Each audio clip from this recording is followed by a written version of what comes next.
my main system crashed a couple of days ago, and this is the backup of the backup system.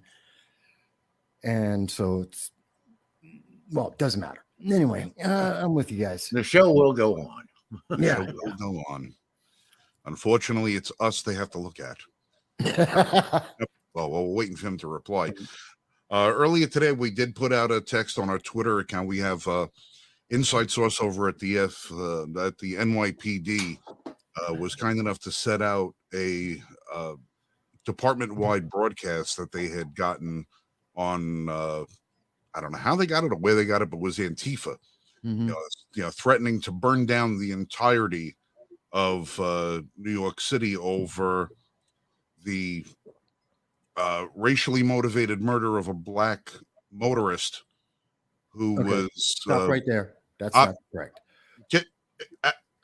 Okay, fair enough. You remember who you're dealing with here. Yeah, that's true. The motorist. Now, listen, we're not making light of what happened. We're not making light of what happened at all.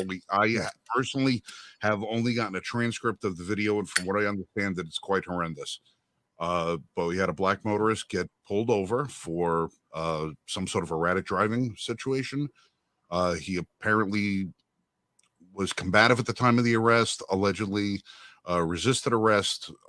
He was maced or something, ran from the scene, and 4 or 5 police officers, in an attempt to subdue him, apparently, from what we understand, lost a little bit of control. Okay. And did something very bad. Well, let me jump in because the video, we're talking about Memphis. The gentleman's name is Tyre Nichols. And I've been watching the coverage. It was on NBC News, who I do not recommend people watch because their first broadcaster, reporter on this was incendiary and was actually making the situation worse in his coverage, which was very biased and very incendiary. It was inflammatory. Everything I just described to you, everything that was shown in the NBC video, yes, does that justify protest? Absolutely. People should be protesting. This was wrong, and there should be changes. There should be guidance that comes out of this to better have policing. Should there be any violence? Should Antifa, BLM, any far left group, any individual, should there be violence? Absolutely not. There is no justification for violence. We have to say that up front. We need to say it often. There should be no rioting, no fires, no people being attacked, no police officers attacked. This did not justify further acts of violence. It does not justify any extreme actions. Protest, absolutely. Go for it. There should be as much protest as you want. But these individuals have been are being held accountable by law. They are fired. They are arrested. They're facing murder charges. That's the right process. Protest. Say that this should never happen again. Absolutely. Change the law. But do not go down and animalistically react to this with violence. That is wrong. And we have to hope that BLM and Antifa, the far left, do not go down that path, even as NBC's reporters are trying to incite that. No, every one of us, regardless of color, regardless of anything, should all be outraged over this, because from at least what we can see, we don't know what happened the 2 minutes before the body cam showed up. We don't know what happened. Okay, we don't know the conditions that these officers generally work in from a day-to-day basis, but we know that officers tend to go into a situation with a predisposed notion that there might be something that happens. They have to be prepared for it.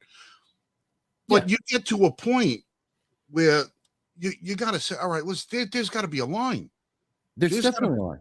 There's got to be a line here. And the fact of the matter is the line is being blurred constantly being blurred, and it's being pushed back and pushed back and pushed back. And then the media comes in and makes it worse, because instead of being able to say, this is a tragic situation, officers need to be better trained or be able to learn how to de-escalate a situation, or whatever, even if in there's certain cases where the driver of a vehicle is at fault because of the way they responded to being pulled over. And let's not sugarcoat that either.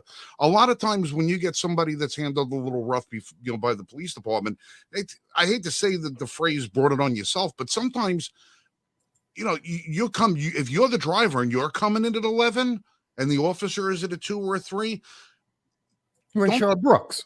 Don't be surprised if you're going to get an ass whooping sometimes. Well, let's think about Atlanta. It might happen. It might happen, and it might or may not be justified. This situation does not look justified. However, what's just as unjust is the media coming out and instantly going to the race card and saying that this was racially motivated without even determining any of the facts. We're not at odds. I know a lot of people are saying we're very heated and we're animated. But it's not with each other. Plus, it's with the fact that there's so many people who aren't doing anything, and they're seeing all this and going, well, I'll just sit back and let it happen. It's like, God, guys, you got to step up with us, not with Antifa. We can stop this before it goes ballistic and stupid and off the rails.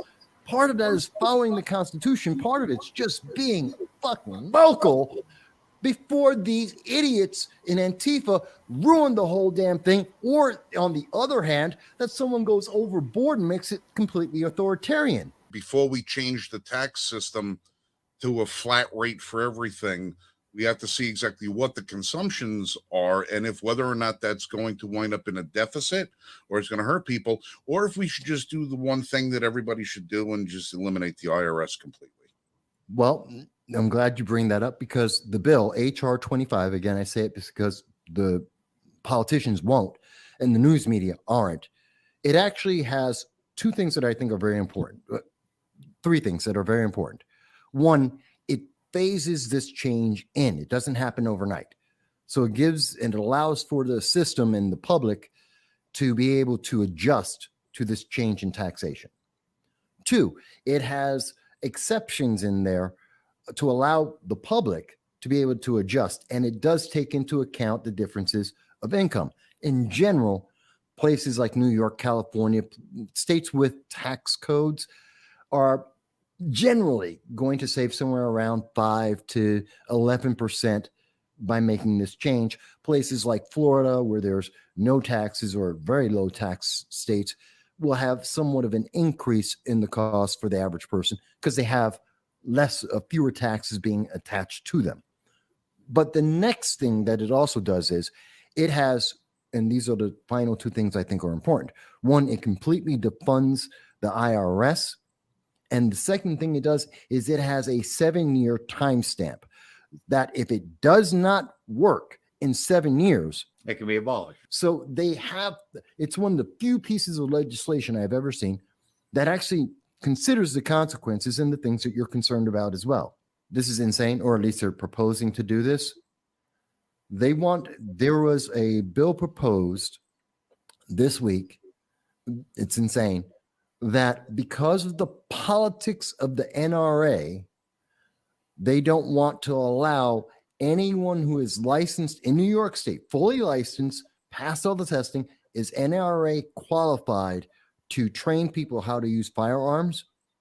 They want to pull their license. They want to restrict the NRA from training people how to these are people who already went through all the New York State process to be able to have a firearm. They cannot be trained by anyone from the NRA, which is already this licensing in New York plays State. In really well on even more restrictions on gun rights. Yeah. Because New York State has a requirement that anybody obtaining permits must go through a New York State approved course. And they want to get rid of the NRA approval. And most instructors in New York, the first step to becoming a licensed pistol instructor in New York is to obtain the NRA basic pistol course.